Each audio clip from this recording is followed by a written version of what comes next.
Essas pessoas são descobertas da seguinte maneira: A. Elas se expressam tendo em vista somente aqueles que as ouvem. B. Elas buscam elogios quando fazem isso. C. Seus corações se exaltam ou se abatem de acordo com os elogios e louvores dos homens. D.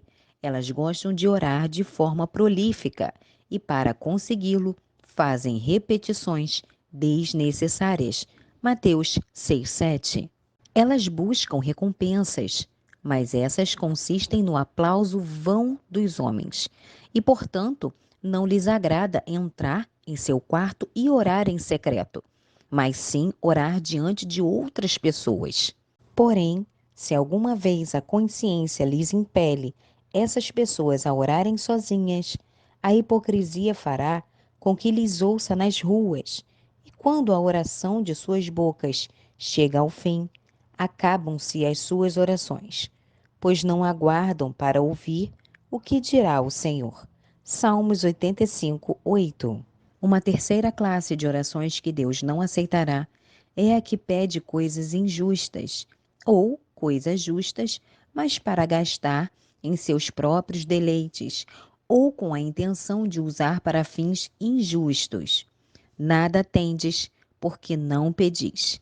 Pedis e não recebeis, porque pedis mal, para o gastardes em vossos deleites. Tiago 4, de 2 a 3. Ter propósitos contrários à palavra de Deus é um argumento de peso para que ele não atenda às petições que são apresentadas. Para isso, existem tantos que oram por tal e tal coisa e não a recebem. A única resposta de Deus é o silêncio. Em troca de seus esforços, eles são recompensados por suas próprias palavras. E isso é tudo. Objeção.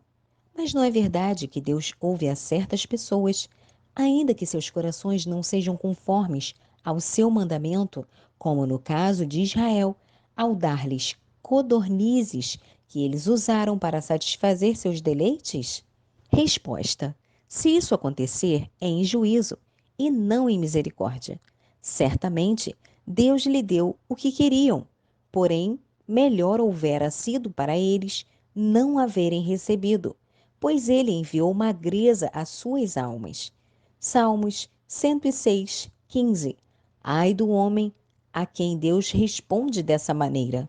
Há um outro tipo de oração que não é respondida, e é a que os homens oferecem e apresentam diante de Deus apenas em seu próprio nome, e não através do nome do Senhor Jesus. Pois, embora Deus tenha instituído a oração e prometido ouvir suas criaturas, isso não significa que ouça aqueles que não venham até Ele em nome de Cristo. Se pedirdes alguma coisa em meu nome, eu o farei. João 14:14. Portanto, quer comais, quer bebais, ou façais qualquer outra coisa, fazei tudo em nome do Senhor Jesus Cristo. 1 Coríntios 10:31, Colossenses 3:17. Se me pedirdes alguma coisa em meu nome, etc. João 14, de 13 a 14. Por mais que na oração sejamos devotos e zelosos, fervorosos e constantes, é somente em Cristo que podemos ser ouvidos e aceitos. Contudo, é uma pena que a maioria dos homens não saibam o que é vir a Deus em nome do nosso Senhor Jesus. E isso é a razão de que vivam como ímpios, orem como ímpios e morram como ímpios. Ou então que eles não alcancem nada além do que um mero homem natural pode alcançar, isto é, ser justo em suas palavras e ações no trato com os seus semelhantes e comparecer diante de Deus sem outra coisa senão com a sua justiça própria, que provém da lei. O último que mencionaremos como impedimento à oração é a formalidade sem o poder. É fácil para os homens serem zelosos por fórmulas de oração como aquelas que são escritas em um livro. Todavia, esquecem-se completamente de questionar a si mesmos se eles têm ou não o espírito e o poder da oração. Esses homens são como uma pintura de um homem e suas orações como uma voz de falsidade. Em suas pessoas eles são como hipócritas e suas súplicas abominação. Provérbios 28:9. Quando dizem que têm derramado suas almas para Deus, ele responde que, na verdade, eles têm uivado como cães. Oséias 7:14. Por consequente, quando propor ou pensar em orar ao Senhor do céu e da terra, considere os seguintes pontos. Pense seriamente no que você deseja. Não faça como muitos que apenas lançam palavras ao vento ao pedirem o que não querem nem necessitam. Quando perceber aquilo que você mais deseja, persevere buscando isso. Cuide de orar com inteligência. Objeção. Então, se eu não sinto necessidade de nada, não devo orar? Resposta. Se você descobrir em si uma triste medida de insensibilidade, ainda assim não poderá ser complacente com sua insensibilidade, pois é por haver alguma sensibilidade que você percebe a insensibilidade que há em si. Então, ore de acordo com o que você sentir que é a sua necessidade. Lucas 8:9. E se você é sensível em relação à sua insensibilidade, ore ao Senhor para que Ele lhe faça sentir o que você acha que seu coração não está sentindo como deveria. Essa era a prática usual dos santos homens de Deus. Faze-me conhecer, Senhor, o meu fim, diz Davi, Salmos 39:4. E os seus discípulos o interrogaram, dizendo: Que parábola é esta? Disseram os discípulos. Lucas 8:9. A promessa diz: Clama a mim, e responder-te-ei, e anunciar-te-ei coisas grandes e firmes que não sabes. Ó você que é insensível. Jeremias 33:3. Mas cuide para que o seu coração se eleve a Deus, ao mesmo tempo em que sua boca. Não deixes que esta vá além de onde você procura colocar aquele. Davi levantava seu coração e sua alma ao Senhor, e tinha boas razões para fazê-lo, pois se o coração do homem não vai onde vai a sua boca, suas palavras não são mais do que um mero mover de lábios. E ainda que Deus pede e aceita os sacrifícios de lábios, contudo, quando esses sacrifícios estão destituídos de nosso coração, isso demonstra não somente falta de sensibilidade, mas nossa falta de sensibilidade, de nossa insensibilidade. Então, se você pensa em ser prolixo diante de Deus, busque com que isso seja feito com seu coração. Cuidado com as expressões emocionais para que você não busque agradar a si mesmo ao usá-las e se esqueça da vida da oração. Terminarei essa sessão com duas advertências. Primeira advertência: cuidado com rejeitar a oração por causa da súbita convicção de que você não tem o Espírito Santo e nem ora com ele. A grande obra do diabo consiste em fazer todo o possível para impedir as melhores orações. Ele bajulará o maldito hipócrita e mentiroso, alimentando-o com mil fantasias de boas obras, ainda que suas orações e tudo quanto ele faz feda perante as narinas de Deus. Enquanto, por outro lado, o diabo se coloca junto do pobre Josué para resistir-lhe, isto é, para persuadi-lo que nem sua pessoa, nem seus atos são aceitos por Deus. Isaías 65:5 e Zacarias 3:1. Cuidado, então, com tais falsas conclusões e desânimos injustificados. Embora você seja atacado por pensamentos como esses, longe de se sentir desencorajado por eles, use-os para orar com seu espírito de modo mais sincero e profundo ao achegar-se a Deus.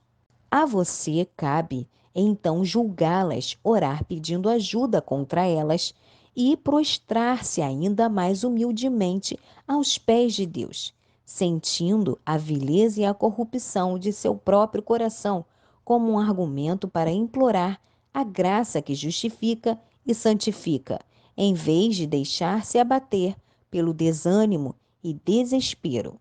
Davi fez isso do seguinte modo: perdoe a minha iniquidade, pois é grande. Salmos 25, 11. Segunda aplicação: algumas palavras de encorajamento.